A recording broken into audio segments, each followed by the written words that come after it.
काय सांगाल, उद्या ईद आहे, आज धन्याची मोठी आवक झालेली मार्केटमध्ये, प्रचंड आवक झालेली आहे. त्यामुळे धन्याचे दर कसे आहे आणि भाज्यांचे जो दुसरे भाजी त्याचे दर कसे आहे? आज खऱ्या अर्थाने म्हणलं तर आज ईदचा बाजार आहे, त्यामुळे कोथमीरची खपत जास्त होते. दररोज कोथमीर 20 रुपये 25 रुपये खपत होती कोथमीर, आणि आज ईद आहे म्हणून ईदचा बाजार म्हणून लोकांनी डबल टिबल कोथमीर आले. जवळपास 100पेक्षा जास्ती आवक गाड्यांची झाली, त्यामुळे कोथमीरचा बाजार पूर्ण घसरलेला आहे. 5 रुपये 8 रुपये 10 रुपये कोथमीर विकतो. काल हीच कोथमीर 20 रुपये 25 रुपये 30 रुपयेपर्यंत गड्डी विकण्यात आली होती.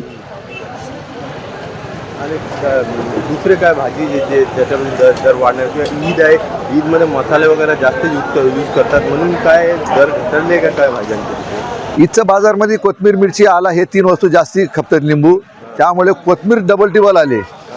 कोथमीरचा बाजार फार घसरलेला आहे. बाकीचे जे भाव आहेत ते भाव रेग्युलर भाव आहेत. कुठून येतात कोथमीर? हे कोथमीर येतात MP वरून येतात, खेड, मंचर, नारायणगाव, पुणे, हडपसर आणि नाशिक या भागातून कोथमीर येतात मुंबईला. नाव तुमचं? इस्माईल शेख.